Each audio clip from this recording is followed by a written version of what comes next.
నేను ఎప్పుడైనా నీ మీద కోప్పడితే నన్నలా వదిలిపెట్టి వెళ్ళిపోకే. నిన్ను వదిలేయడం అంటే ఊపిరిని వదిలేయడమే కన్నా. ఈ ఒక్క డైలాగ్ చాలు. ఇది ఖచ్చితంగా నిబ్బా నిబ్బి స్టోరీ అని చెప్పడానికి. మా సినిమా నచ్చితే నచ్చిందని నలుగురు చెప్పండి. నచ్చకపోతే 0 రేటింగ్ వేయండి అని ధైర్యంగా చెప్పి మరి ఒకరోజు ముందుగానే రివ్యూవర్లందరికీ బ్యూటీ సినిమా వేసి చూపించారట. బ్యూటీ చిత్రంపై మేకర్స్‌కి ఎంత నమ్మకమో కదూ! ఆ నమ్మకం నిజమైందో లేదో ఒక్కసారి చూద్దాం మరి. తండ్రి క్యాబ్ డ్రైవరు. పాపం తన స్తోమతకు మించి కూతురిని చదివిస్తూ ఉంటాడు. దీనమ్మ జీవితం ఎకరం అమ్మినా పర్లేదు కానీ కూతురు కళ్ళల్లో ఆనందం చూడాలని తపిస్తూ ఉంటాడు. కానీ అమ్మడానికి అతని దగ్గర ఎకరాలుండవు. జీవనాధారమైన ఒకే కారు మాత్రమే ఉంటుంది. దాన్ని కూడా కూతురు తన పుట్టినరోజుకి బైక్ అడిగిందని తాకట్టు పెట్టి మరీ బైక్ కొనాలనుకుంటాడు. అంత పిచ్చి ప్రేమ ఆ తండ్రిది. కూతురు పుట్టినరోజుకి బైక్ కొంటానని హామీ ఇచ్చేస్తాడు కానీ కనీసం ఆమెకు బర్త్‌డే డ్రెస్ కొనడానికి ఓవర్ డ్యూటీ చేయాల్సి వచ్చిన పరిస్థితి. అయినా సరే తల తాకట్టు పెట్టైనా సరే కూతురికి బైక్ కొంటాడు. ఆ బైక్ వేసుకొని నేరుగా ప్రియుడి దగ్గరికి పోయి, "నీవు నా లైఫ్‌లోకి వచ్చినప్పటి నుంచి అన్ని కొత్తగా జరుగుతున్నాయి చిన్ను" అని ప్రియుడితో లిప్ లాక్ చేసి వస్తుంది కూతురు. ప్రాణంగా పెంచుకున్న కూతురుడికి చిన్న కష్టం కూడా కలగనీయని పిచ్చి తండ్రి. అలాంటి తండ్రి తన కూతురిని ఒక లాడ్జిలో ఓ పోకిరి వెధవతో చూడకూడని స్థితిలో తన కూతుర్ని చూస్తే ఆ కన్న తండ్రి గుండె తట్టుకోగలదా? ఓ కుర్రాడితో బురకా వేసుకొని వచ్చిన అమ్మాయి ఒక క్యాబ్ ఎక్కి సిటీకి లేచిపోతుంది.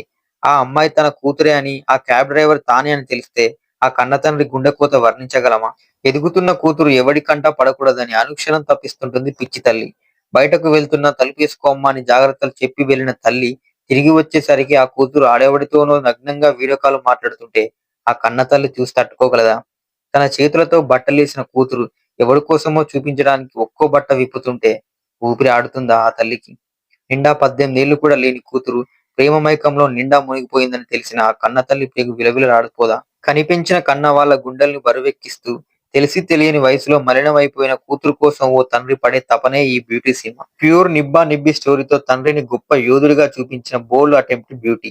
వాస్తవ ఘటనల ఆధారంగా తెరకెక్కించిన సందేశాత్మక చిత్రంగాను బ్యూటీని లెక్కించవచ్చు. ప్రపంచం మొత్తం నీ మీద పగబట్టినా నీకోసం ప్రాణం పెట్టి పోరాడేవాడు ఒకడుంటాడు. తాను ఖచ్చితంగా నానే అయ్యుంటాడు. నాన్నను మించిన యోధుడు లేడు. నాన్నను మించిన దేవుడు లేడు అని మెసేజ్ కూడా ఇచ్చేశారు. సినిమా అంటే అద్భుతాలు ఆవిష్కృతం కానక్కర్లేదు. చిన్న సినిమాలైతే ఓ మోస్తరుగా మెప్పించినా కూడా మంచి మార్కులే పడతాయి. బ్యూటీ కూడా అలాంటి కథే. రోజు చూసే కథ, చాలా మంది జీవితాల్లో జరిగే కథ.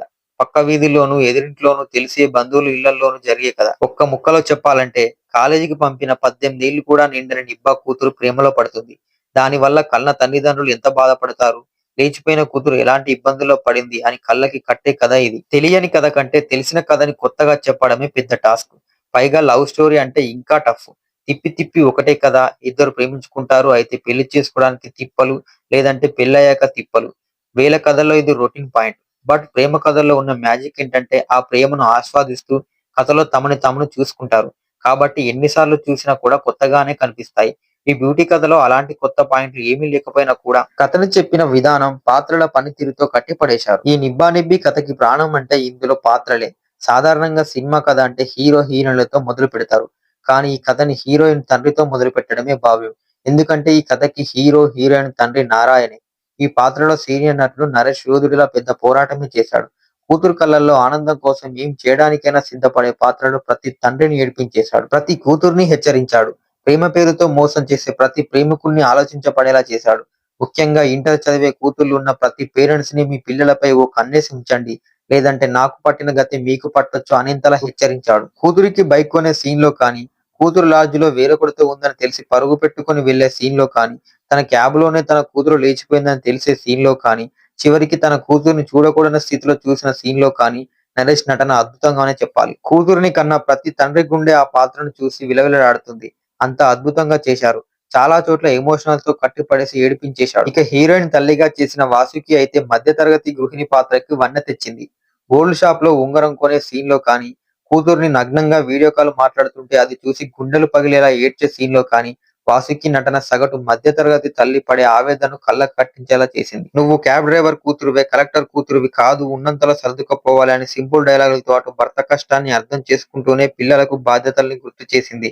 కూతురు వేరే వాడితో లేచిపోయిందని తెలిసిన ఆ తల్లి ఆవేదన ఎలా ఉంటుందో అద్భుతంగా నటించి చూపెట్టింది. ఇక హీరో అంకిత్ కొయ్య విషయానికొస్తే ఈ కథ చెప్పినప్పుడు కథకి తానే కథానాయకుడు అని అనిపిస్తే చేయడానికి ముందుకొస్తారు కానీ, ఆ కథకి తండ్రి పాత్ర హీరో అని చెప్పినప్పుడు కూడా ఈ కథ చేశాడంటే హీరో కథని ప్రేమించాడనే అర్థం.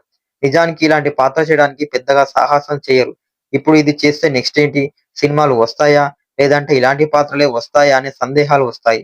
కానీ అవన్నీ పక్కన పెట్టేసి కథకి సరెండర్ అయిపోయాడు. 'పెట్ లవర్' అర్జున్ పాత్రకి పర్ఫెక్ట్‌గా సూట్ అయ్యాడు. డిఫరెంట్ షేడ్స్ ఉన్న పాత్రలో మెచ్యూర్ నటనను చూపెట్టాడు. ఇక ఈ కథలో హీరోయిన్ పాత్ర చాలా కీలకం. తెలిసి తెలియని వయసులో ప్రేమలో పడిపోయే ప్రతి నిబ్బ పిల్లకి ఈ పాత్ర అంకితం అన్నట్టుగానే ఉంది. పేరెంట్స్ ఎంత ప్రేమించినా, తమ స్తోమతకు మించి ఇచ్చినా, ప్రాణంగా చూసుకున్నా కూడా లేని దాని కోసం తపిస్తుంటారు చాలా మంది. అలాంటి వాళ్ళకి ఒక హెచ్చరిక అలేఖ్య పాత్ర. ముఖ్యంగా ఇంటర్ చదివే అమ్మాయిలు బీ అలర్ట్ అని హెచ్చరించే పాత్ర.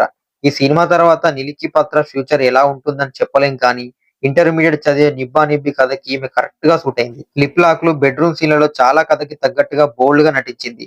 ఈ రోల్‌కి ముందు ఓ హీరోయిన్ అనుకుని ఆమెతో షూటింగ్ చేసి తర్వాత ఆమెను తీసేసి మరీ ఈమెను పెట్టారంటే, బహుశా ఈ సీన్‌లే ఆ వెళ్ళిపోయిన హీరోయిన్‌ని ఇబ్బంది పెట్టుండొచ్చు. 'భలే ఉన్నాడే' సినిమాతో దర్శకుడుగా మెప్పించలేకపోయిన జేఎస్ఎస్ వర్ధన్‌కి ఈ సినిమాతో పిలిచే అవకాశం ఇచ్చారు మారుతి. ఆర్‌వి సుబ్రహ్మణ్యం కథ, స్క్రీన్ ప్లే సహకారంతో అందించడంతో జేఎస్ఎస్ వర్ధన్ ప్యూర్ నిబ్బా నిబ్బి స్టోరీతో బోల్డ్ అటెంప్ట్ చేశారు. తండ్రిని యోధుడిగా చూపిస్తూ సందేశాన్ని కూడా ఇచ్చారు. రొటీన్ కథని డిఫరెంట్ స్క్రీన్ ప్లే ట్విస్టులతో ఆసక్తికరంగా మలిచాడు. కథని మొదలుపెట్టిన తీరు, ముందుకు తీసుకొని వెళ్ళిన విధానం, ప్రీ ఇంటర్వెల్ ట్విస్ట్ బావుంది. అయితే ఫస్ట్ హాఫ్ సీన్‌లు చూస్తే ఇది రొటీన్ నిబ్బా నిబ్బి కథకు కేర్ ఆఫ్ అడ్రస్‌గా ఉండే అని ఫీలింగ్ కలుగుతుంది. 'బేబీ', 'కొత్త బంగారు లోకం', 'పరుగు', 'నువ్వే నువ్వే' చిత్రం ఇలా చాలా నిబ్బా నిబ్బి కథలను గుర్తు చేస్తుంది. అయితే ప్రీ ఇంటర్వెల్ ట్విస్ట్‌తో కథని ఆసక్తికరంగా మార్చేశారు. సెకండ్ హాఫ్ మొత్తం ఎమోషనల్ రైడ్‌గా మలిచారు. కూతురు కోసం తండ్రి పడే తపనని కళ్ళకు కట్టించేలా చూపెట్టారు. క్లైమాక్స్ తేలిపోయినట్టుగానే అనిపిస్తుంది. ఇది జరిగిన కథ కావడంతో ఫస్ట్ హాఫ్ చూస్తుంటే ఇది షెడ్డుకు వెళ్ళే బండిలాగానే అనిపిస్తుంది కానీ, ప్రీ ఇంటర్వెల్ ట్విస్ట్ నుంచి టర్న్ చేసి క్లైమాక్స్ వరకు మలుపు తిప్పారు. 'బేబీ' సినిమాని తన పాటలతో నిలబెట్టి బ్లాక్ బస్టర్ అందించిన విజయ్ బాల్గనిన్ తన మ్యూజిక్ సెన్స్‌తో మరోసారి మ్యాజిక్ చేశాడు. బ్యాక్‌గ్రౌండ్ స్కోర్‌తో సినిమాని హై పిచ్‌కి తీసుకువెళ్ళాడు. సాంగ్స్ కూడా బాగున్నాయి. 'కన్నమ్మ' సాంగ్ అయితే అదిరిపోయింది. సినిమా మొత్తం వైజాగ్, హైదరాబాద్ సిటీలోని రియల్ లొకేషన్‌లో షూట్ చేయడంతో చాలా నేచురల్‌గా అనిపించింది. ఓవరాల్‌గా beauty cinema what a beautiful అని అనిపించకున్నా అగ్లీ అయితే కాలేదు. కాలేజీకి వెళ్లే అమ్మాయిలు, అబ్బాయిలు చూడాల్సిన సినిమా. తెలిసి తెలియని వయసులో వాళ్ళు ఎలాంటి తప్పులు చేస్తుంటారో వాళ్ళకి అర్థమయ్యే రీతిలోనే చూపించారు. పేరెంట్స్‌కి కూడా ఇదో హెచ్చరిక లాంటిదే కాబట్టి ఫ్యామిలీతో కూడా చూడవచ్చు.